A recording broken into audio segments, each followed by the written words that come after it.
Good morning. Welcome to episode 102 of Duval Rundown. My name is Gus Logue. Today, I'll be by myself grading your mock drafts. Started out doing Monday mock drafts where I would come to you guys and bring my own mock drafts.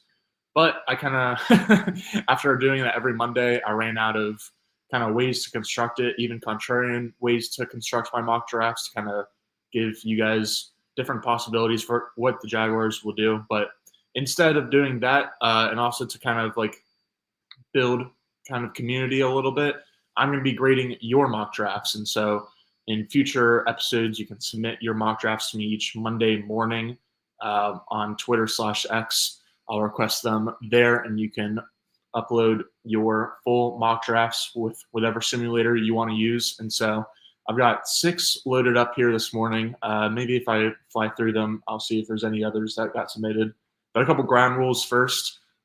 First of all, I'm going to be mostly grading on the first and second rounds, which is partly because certainly wouldn't consider myself an NFL draft expert or anything like that. And so I don't have a ton of opinions or takes on a lot of day 3 guys, especially right now with still a few weeks until the draft.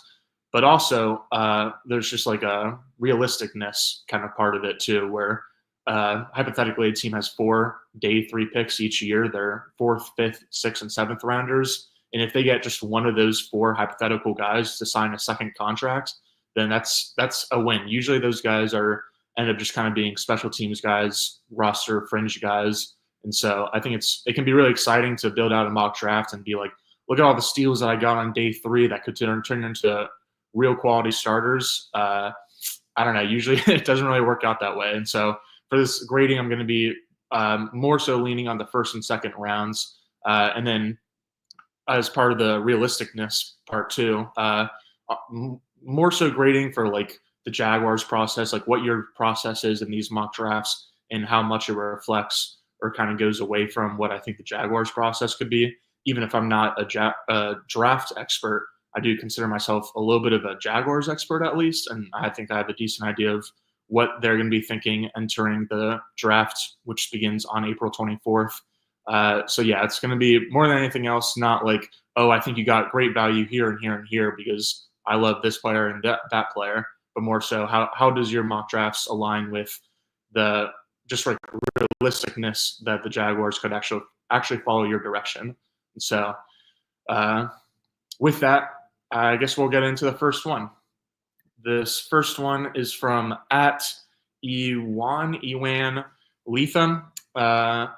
Appreciate you sending in the mock. So this one starts out with a trade down with, looks like the Jets at the 7th overall pick. So this guy got the 7th overall pick from the Jets, as well as the 46th overall pick, as well as it looks like maybe a few other later round picks. So Armand Membu is the pick at number 7 in this mock, which I really like. I think that the Jaguars will be more likely than not picking between Mason Graham and Will Campbell with a 5th overall pick. And if one of them gets taken by the Patriots at number 4, then whoever is left will probably be the pick at number 5. That's kind of my read on the situation right now. But I do think that Armand Membu is certainly one of the quote-unquote sleeper guys that we need to keep our eye on, especially in the event that the Jaguars are able to get a trade down. I will knock the grade for this mock a little bit because I think it's unlikely that the Jaguars are able to trade down in the first round. I mean, I do think that the Jets would be interested in trading up for a quarterback, whether that's Shedeur Sanders, even Jackson Dart, or even Jalen Milroe, who was invited to the first round of the NFL draft, which means like typically the NFL draft only invites like 15 or so players, like pretty much players that they are very confident will be selected in the first round. So the fact that Jalen Milroe, the quarterback out of Alabama, who's widely expected to be more of like a 3rd or 4th round kind of developmental type pick, the fact that he was invited to the first night of the NFL draft, it's kind of like, whoa, is someone going to take Jalen Milroe? Maybe he'll be a little bit of like a Taysom Hill type where like, yeah, he can play quarterback if you really need him to, but he's also going to be a little bit of like a running back, a little bit of like an offensive weapon, maybe even like pseudo tight end contributing as a blocker too. So maybe there's a team out there that sees Jalen Milroe as like again a Taysom Hill like Swiss Army knife, because if you're just taking him as a quarterback, the first round is definitely far too rich. But with all that said, even if like Jalen Milroe and Jackson Dart and obviously Shedeur Sanders kind of get bumped up the draft board because they're quarterbacks, and even if we know that the Jets are interested in a quarterback even after signing Justin Fields, and the Raiders are interested in drafting a quarterback even after trading for Geno Smith and signing him to a contract extension. I don't know. There's just a lot of assumptions and like a lot of things that have to go right in order for the Jaguars to actually be able to trade down. So again, knocking the mock a little bit because I just don't think it's super realistic for the Jaguars to find a trade down partner. But if they do end up trading down, I think that number 7 is definitely a very realistic option, and Armand Membu is certainly a very realistic choice for the Jaguars. Where I've said before on the show, I think that Will Campbell might make a little bit more sense for the Jaguars just because I think that he has a little bit more like a higher floor and a higher ceiling at guard, and probably just a higher floor as a prospect in general. And so Campbell's versatility, I think, will stand out to the Jaguars both in the short term and the long term. But Membu, I think, has like the highest ceiling out of any offensive line prospect in this class, even though I think he definitely can and should play offensive tackle. Like he could play guard too if the Jaguars need him to. And so I certainly expect the Jaguars to invest in their trenches with the first round pick. And so, yeah, I do like Membu as a choice there. 36 overall pick, which again, I assume the 36 overall pick belongs to the Jaguars, but the 42nd pick was picked up and that belonged to the Jets, I assume. But with the 36 picks of the Jags' original second round pick, Ewan went with Mike Green, the edge from Marshall.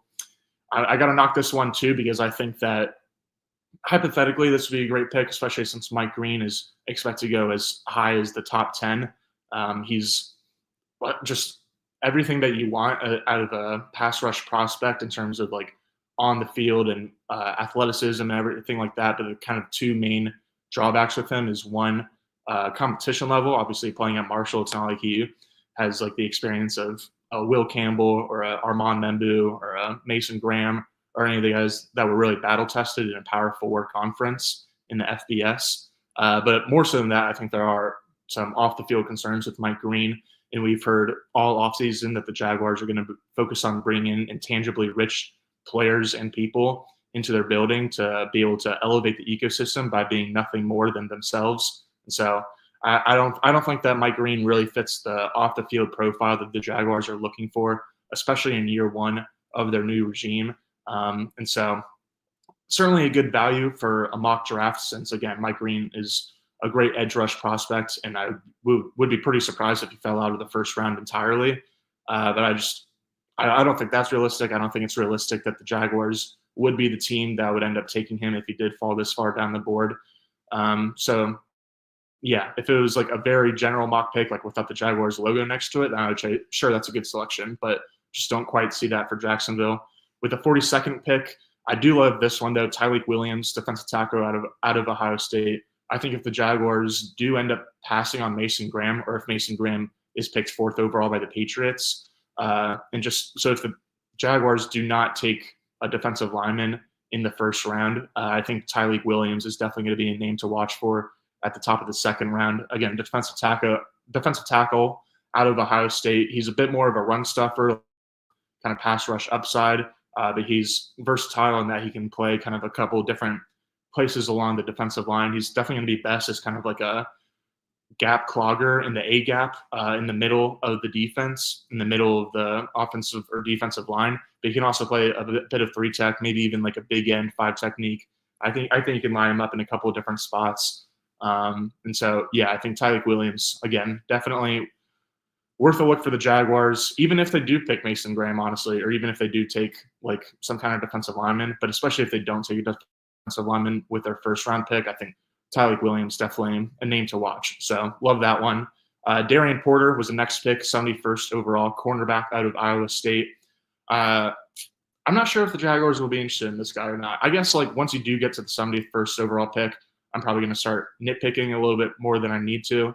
But Darian Porter, he's got a pretty interesting profile because he started out his career at Iowa State as a receiver and played receiver for 3 whole seasons. Usually, like you see a guy that like will come into college as a certain position and then like honestly more often than not because of like personnel or like injuries to certain position groups. Like they'll have guys kind of like switch around. So it's interesting that Darian Porter like didn't just come into college as a receiver, but played for 3 seasons as a receiver, and then he flipped to cornerback. And so he's definitely like, you can tell that he's a former receiver when you watch him play because of his fluidity, because of his ball skills. He's got really great length and athleticism too. He's a willing tackler, but definitely needs to clean up some technique. So he's interesting because like he's an older prospect. I think he's at least a 5th-year senior, if not a 6th-year senior. And like but like despite being an older prospect, he is a bit of a project since he hasn't been playing cornerback very often. And I think that the Jaguars are going to be really swinging for a lot of singles and doubles rather than someone like Darian Porter, who would be kind of a bigger, kind of high risk, high upside swing.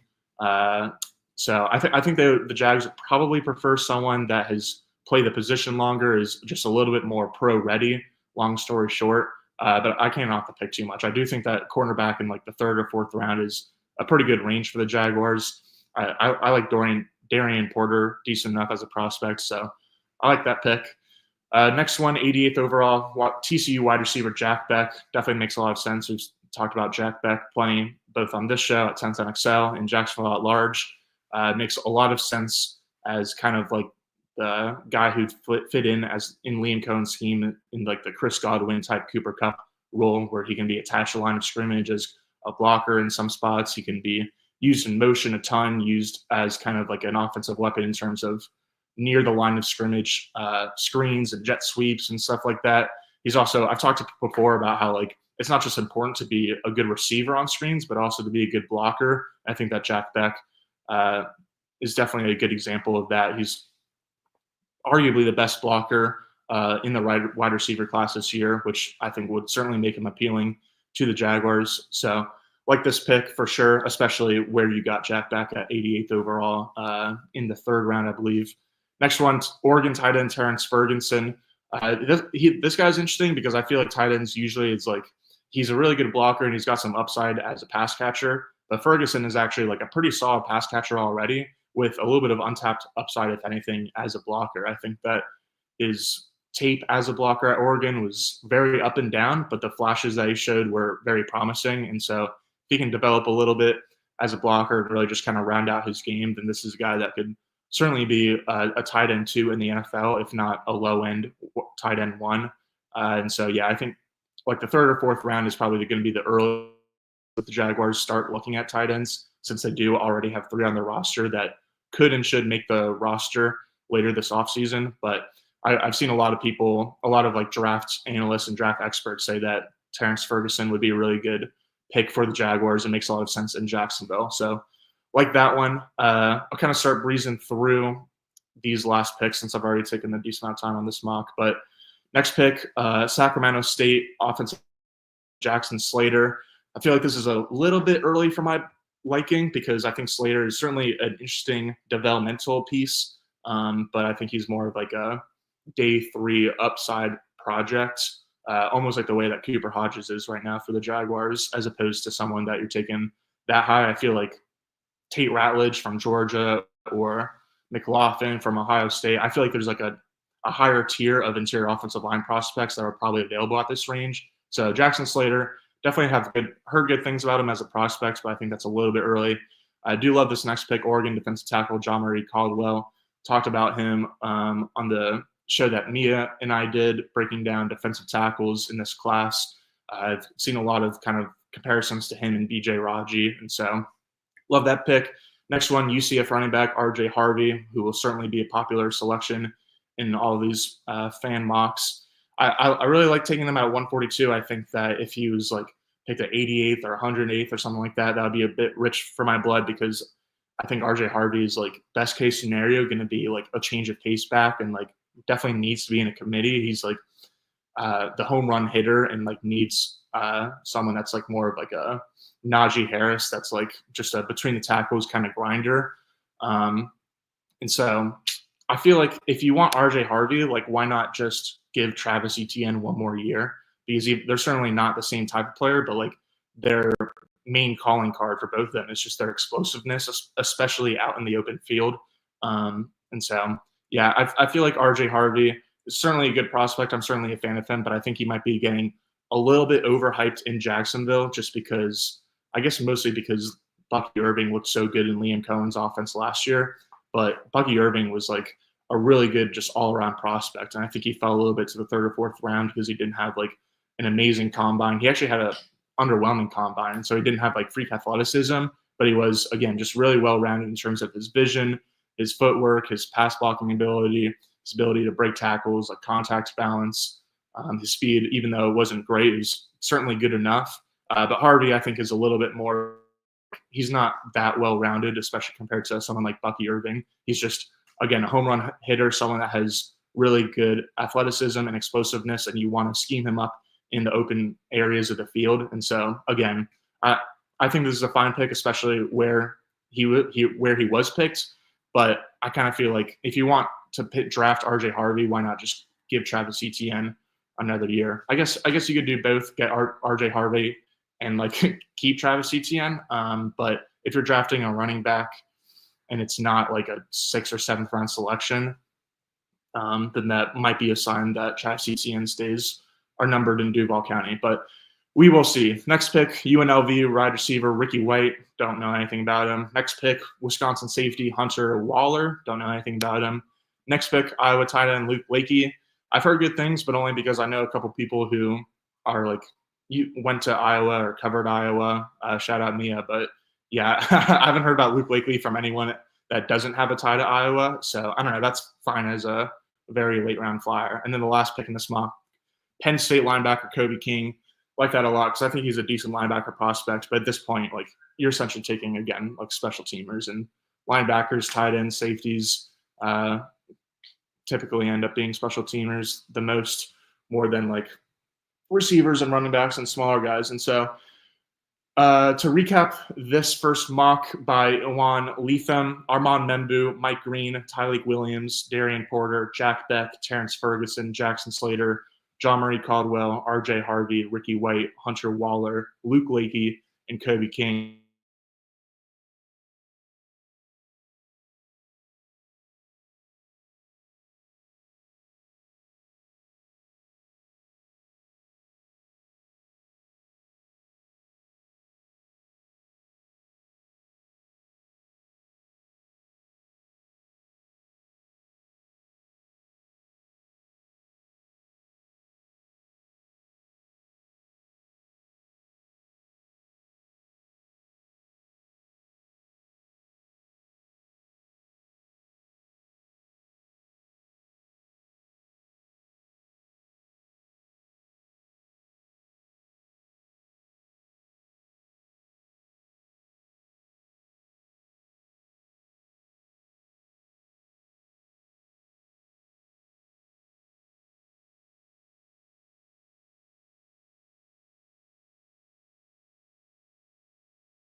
Hello. Sorry about that. I am back. Just not sure where the stream kind of died off, but yeah, as Raisha said, great job. Your draft was so good it overloaded YouTube. Absolutely. All right, let me pull up another one. I lost all my images, and so just give me 1 sec. The next one will be from Andre Winfield __. Let's get into it. Looks like there's 2 trades at the top. First one was in the second round, so we'll get to that in a second. But the first pick, 5th overall, got to knock it here on sickness part. Don't think Abdul Carter is going to make it to 5th overall. Obviously, if he does make it to 5th overall, I do think the Jaguars would take him. But I, I don't see that happening. I think that like Abdul Carter is probably going to be taken by either the Browns at 2 or the Giants at 3. And like the same thing I was talking about with Travis Hunter and like the rumors of him dropping to 5 a few weeks ago. Even if Travis Hunter or Abdul Carter fall to 4 and the Patriots are not interested in taking either one of them, I think there's a way better chance that the Patriots would simply trade out of the 4th overall pick and let someone else, like the Saints or the Panthers, I think would be 2 solid trade up candidates, especially for Abdul Carter to move up to the 4th slot and be able to take him. So I think I'd be surprised if the Patriots just outright passed on Abdul Carter or Travis Hunter as opposed to just trading the pick and letting someone else get them. So Yeah, like sure, Abdul Carter would be great in Jacksonville, but just don't really see that realistically. Don't really see that with Luther Burden either. I think similar to what I was just talking about with Mike Green, like if this was just a very general mock draft and the Jaguars' logo wasn't next to this pick, then I'd say this is an amazing pick. I would actually be all over this pick. I would love this pick, assuming that Luther Burden does fall to the second round. But A, like I don't know if he will fall to the second round, and B, even if he does, like more than anything else, I don't know that he has the off the field profile that the Jaguars are looking for. He was not done any favors in terms of getting seamed up during his last season at Missouri, especially, but really the past couple of years. And so it's kind of understandable that he had frustration in terms of kind of like not getting the ball and not winning and everything like that. It certainly shows his competitiveness, but there's also just like way many plays on the tape of him kind of like not trying all the way. And so I think there are reasonable question marks of like whether Luther Burden will like really try as hard as he can, because like if he tries as hard as he can to be a good pro, then he'll probably end up having like a DJ Moore type career, I think, or he's a DJ Moore type player to me. And I think that his DJ Moore's career too could be a similar like high ceiling outcome. But DJ Moore was also like kind of like a yak, great tackle breaker coming out of college, but like was kind of had some like underrated like real receiver skills, but also had a little bit of maturing to do. And so I think that Luther Burden is similar in that he's like obviously a great kind of like offensive weapon that you just want to get the ball to, but he also has some untapped, or maybe not even untapped, but just underrated true receiver skills. He can definitely line up out wide and be like a 3-level vertical threat, kind of unlike Deebo Samuel, I guess. But yeah, but Luther Burden definitely has some maturing to do too, and I think that the Jaguars will be wanting to bring mature players into their building to kind of help everyone else be mature, rather than like bring an immature player into the building and like having to work extra hard to not just fix the player's maturity, but then also to grow them as an actual football player. And so, yeah, again, kind of similar argument for me as Mike Green with the last mock. I think that this would be a great pick for a team in general, but for the Jaguars, I'm just not really sure I see it as a great fit. But before I move on, this was actually the 43rd overall pick, where Andre scooped up Luther Burden instead of the Jaguars' original 36th pick, which he traded to the San Francisco 49ers for the second round pick I just talked about, plus 2 third-rounders, plus a 4th-rounder, plus a 7th-rounder, which is ridiculous. Like, in order to move up 7 spots, like that's probably going to take like a single 3rd-round pick at the absolute most, but a single 4th-round pick. And so nice job, Andre, scamming the CPU 49ers. But yeah, that's not going to happen. So Luther Burden, don't really think it's going to happen either. Even if he does fall the 2nd round, would be surprised if he ends up being a Jaguar. Do love the 70th overall pick for Andre, though, going with Michigan edge Josiah Stewart. Definitely a Jaguar in all types of facets, or a Jaguars type prospect in all types of facets, in terms of he certainly has like the off the field profile that the Jags are looking for, but also in terms of on the field edge, he's kind of like makes up for not poor measurables in athleticism, but just like not elite measurables in athleticism. But he does make up for that with like his effort and his tenacity and playing through the whistle and all of that.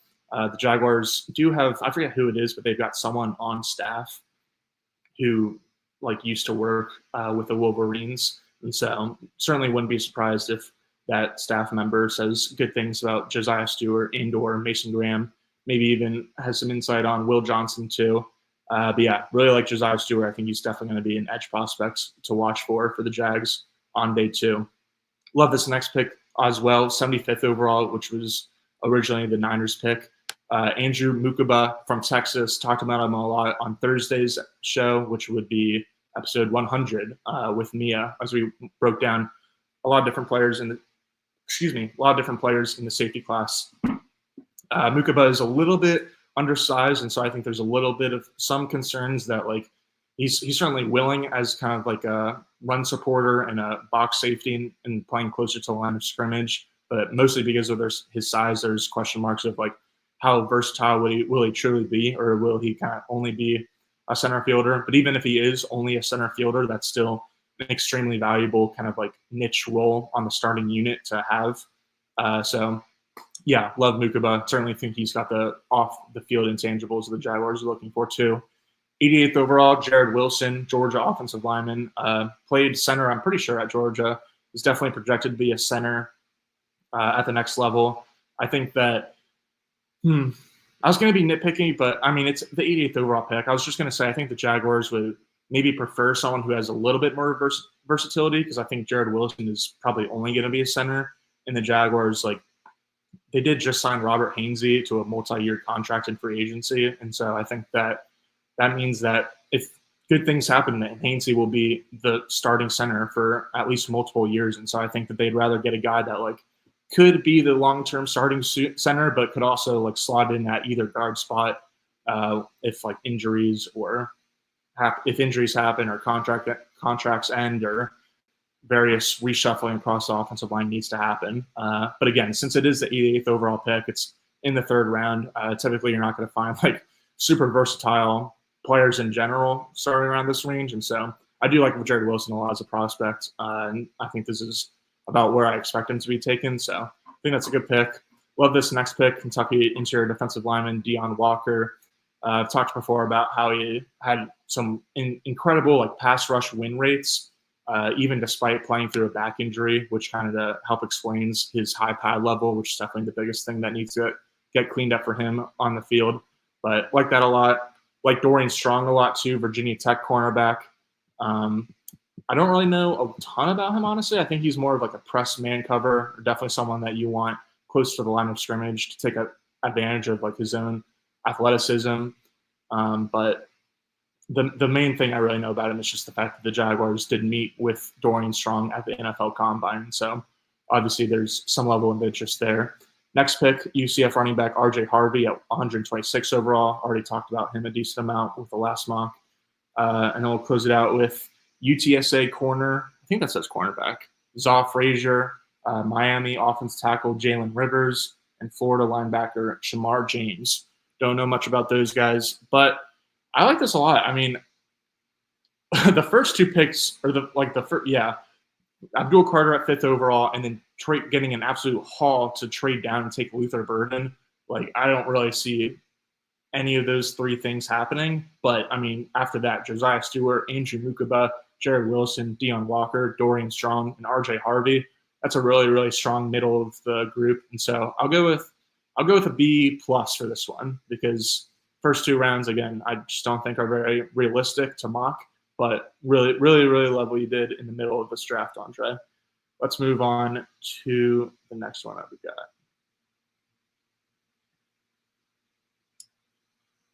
Dang, I've already done two. It's been 30 minutes. All right, I'll start flying through these. Next one is from Scotty D4Life. I zoom in a little bit. I guess I'll just be squinting. Oh, well. All right. I got to really squint here.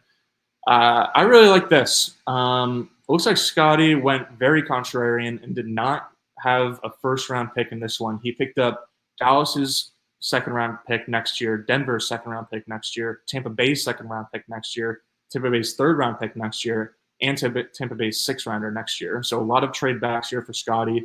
He went from the 5th pick all the way to 42nd, I guess.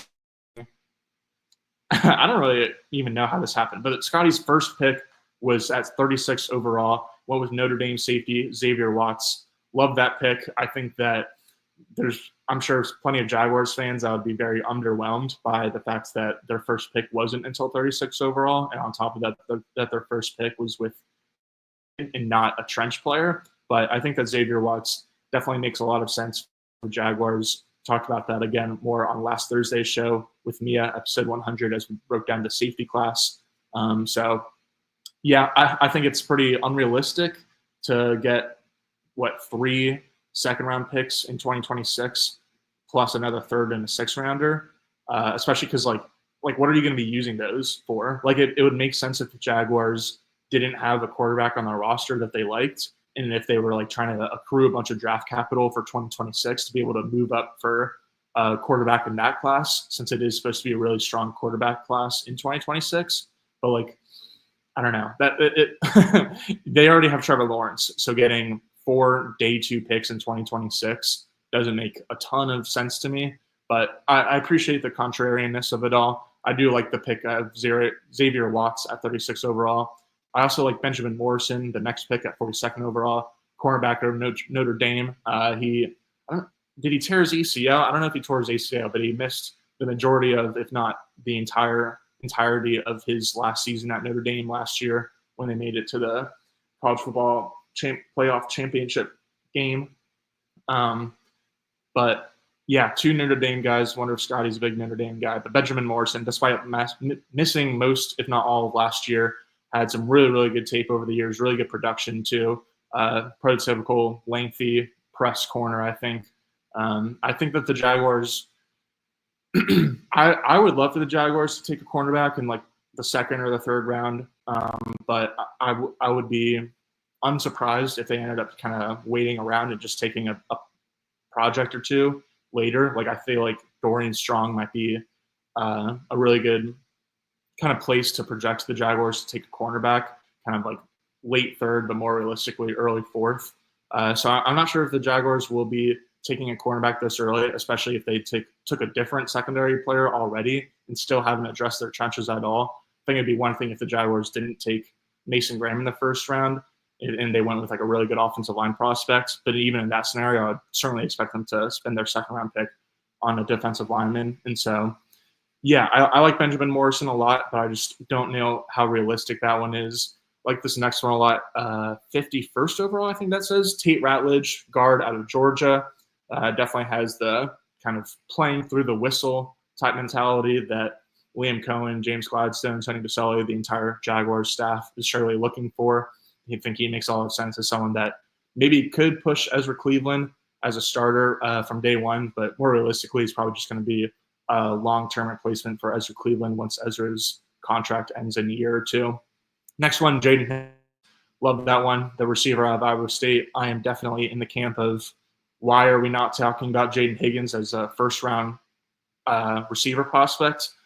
Like one comp that I saw for him that I like a lot is Allen Robinson, because I feel like Higgins is like such a great all-around prospect. Not just he's like a great all-around player at receiver, but also has like production, not just his last year, but he's got production for a few years. Really good, a really willing blocker, even if he needs to clean up some technical stuff. I feel like he's just 1st-round guy because he's not like doesn't have like the speed of a Matthew Golden or maybe the legacy of Adika Emugba. Man, I butchered that one. But whoever the receiver is out of Ohio State that has the Buckeyes' all-time record for career receptions. And so I think, again, if Jaden Higgins was a bit more explosive, a bit more athletic, then he would definitely be a 1st-round pick. And so that's why I like the Allen Robinson comp a lot, because I feel like non-elite athleticism is what kind of made Allen Robinson drop to the 2nd round. I also think Rashad Bateman is kind of a similar player where it's like these guys are really, really good wide receivers, but because they're just not like absolutely dynamic with the ball in their hands or absolutely dynamic even getting open, they're going to slide a little bit. But I like Jaden Higgins a lot. I think he's definitely got the versatility that the Jaguars would want, not just at receiver, but kind of across every position group.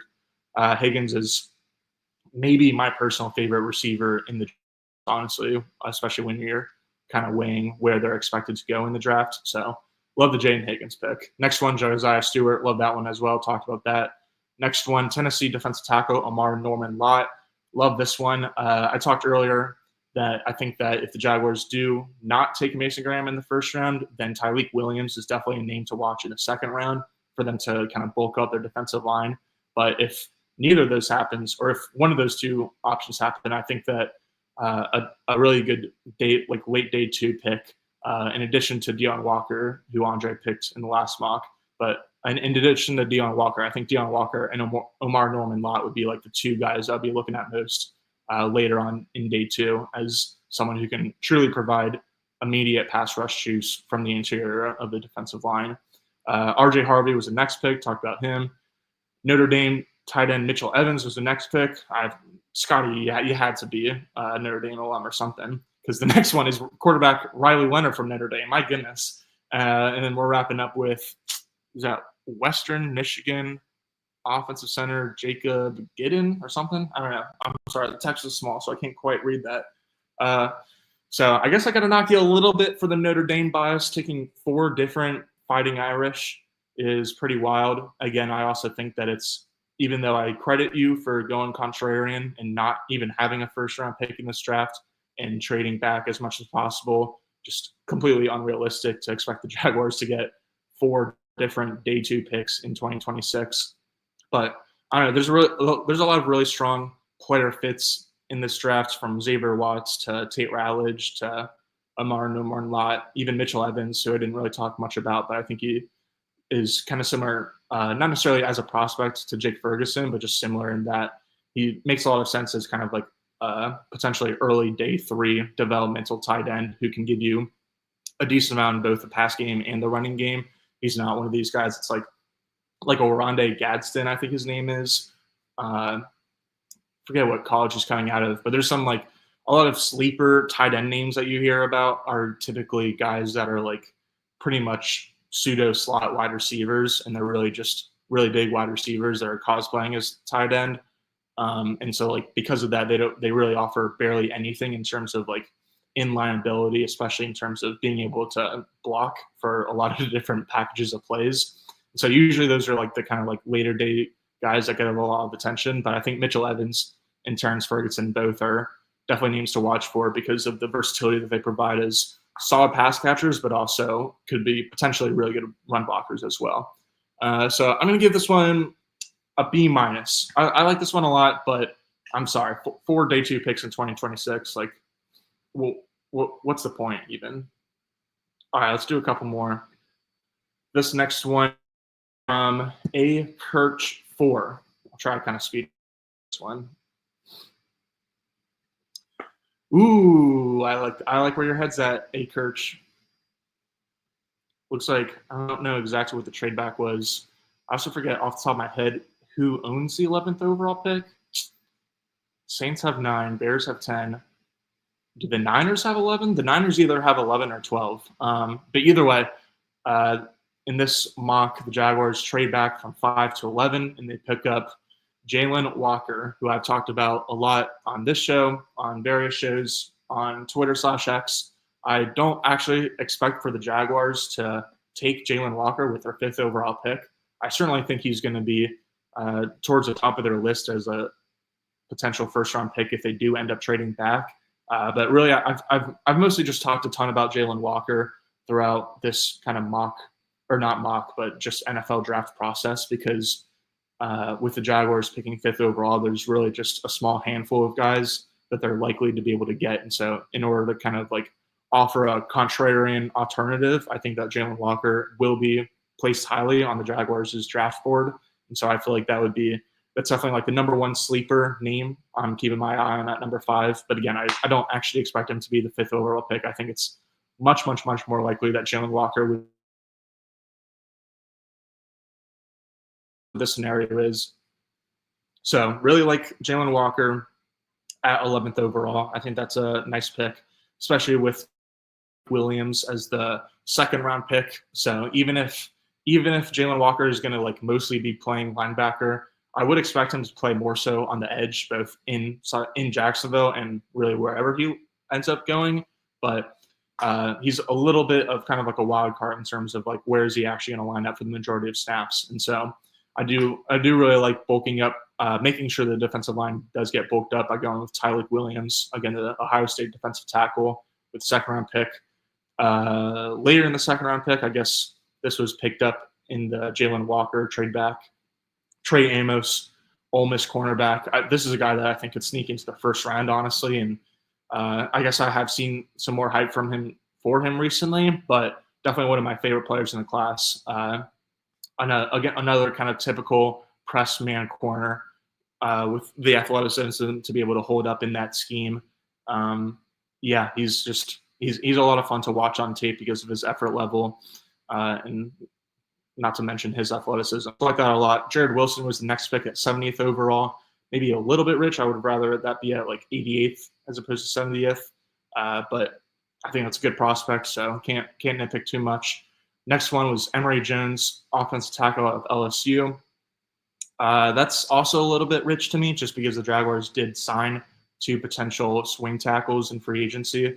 I do like Emory Jones a decent amount as a prospect, but like I think that if you got him in the middle of day 3 as opposed to the middle or the end of day 2, I like that one a lot more.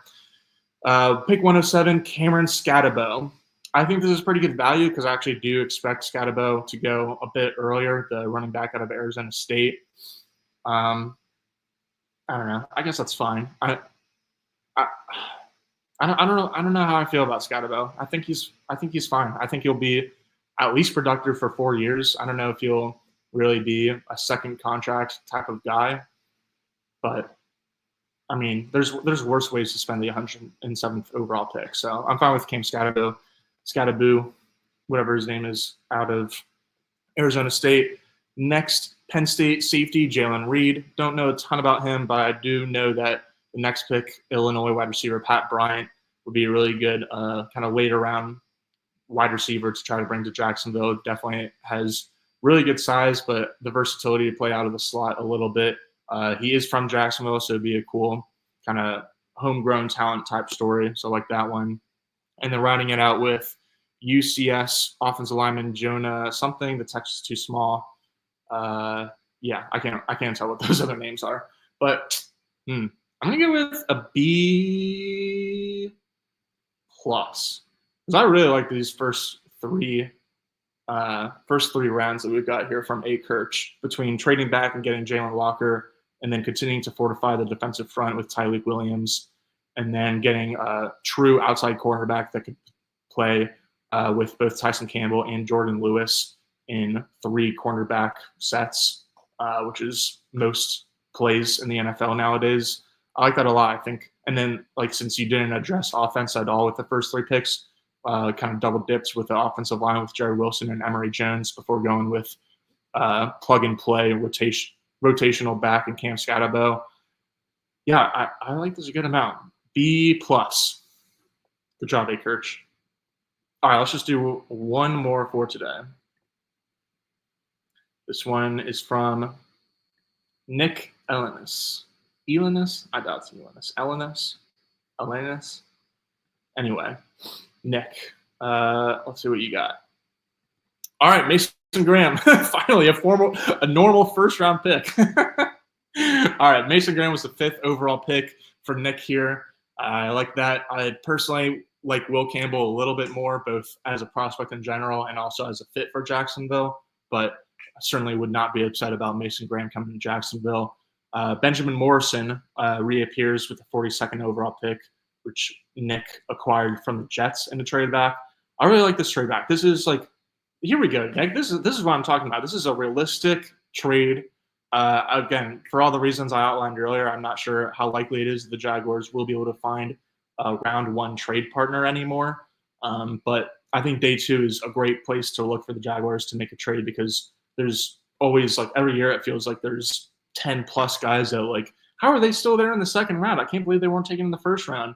And so obviously fans get excited by seeing names that they recognize still being available at the top of the second round. And I think that NFL teams probably act not so differently. I think that there's a lot of teams that get really excited about guys that drop down the board, and there's a lot of teams that certainly would be interested in trading up at kind of the top of the second round. And so really like this one. Nick just picked up a 4th round pick and a 36th overall pick, he picked up the 42nd overall pick from the Jets plus their 4th rounder, 110 overall, in exchange for the Jaguars' original 36 overall selection. So that makes a lot of sense. It's very realistic to me, both in terms of the compensation and also in terms of the likelihood of it happening. I will add that I don't think that the Jaguars will be trading up in the draft, because we heard James Gladstone say at the NFL Combine that they will be looking to accrue more draft capital and be taking more at-bats in the draft. But with that said, I think that if there is one place for the Jaguars to trade up, then maybe look at them trading their 36 overall pick to get back into the first round. Less so just to, like, snag a prospect that they really like that's falling, but more so just be able to, for, like, contract reasons, because then with a first round pick, you're able to get a 5th-year option for that player. And so you have just a little bit more contract, I don't know what the right word is, security from the perspective of the team if you're able to get that fifth-year option. Obviously, of course, it is a little bit more of an expensive contract too if you're trading up for someone in the first round. But yeah, because of that fifth-year option, I think that the Jaguars going from 36 to somewhere like very late in the first round would be the only trade-up scenario that I think is pretty realistic. But again, love this trade-down scenario for Nick, especially getting cornerback Benjamin Morrison. Already addressed the defensive line with the first pick in Mason Graham. So now you can go and address the secondary with Benjamin Morrison. I like that a lot. Jared Wilson, he's been pretty popular this morning, was the 70th overall pick. Talked a little bit before about how that's might be a little bit rich for my blood just because of the lack of versatility, but that's probably being a little bit harsh. Texas safety Andrew Mukaba was Nick's third-round pick with 88th overall. Love that one. Kyle Williams, 107th pick in the fourth round, the receiver out of Washington State. Love that one as well. He's been flying up draft boards. Talked about him a decent amount on, last Wednesday's show, episode 99 with James Foster. Kyle Williams is definitely James's guy at the receiver position. He's been a very, very fast, I don't want to say fast climber, I guess, but a very solid climber in draft boards and consensus boards and stuff throughout the entire draft process, going back to like all-star type games like the Senior Bowl and Shrine Bowl and stuff like that. And all deservedly so. Sometimes you see guys that like Jack Beck is a guy that like saw his stock could go up after the Senior Bowl.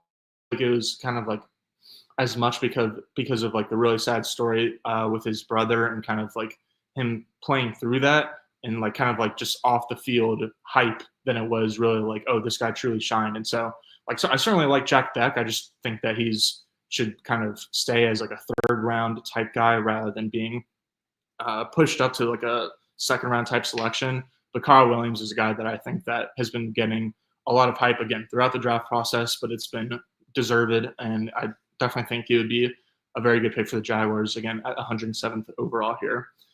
Next one, North Carolina guard Willie Lampkin. This guy's an interesting prospect because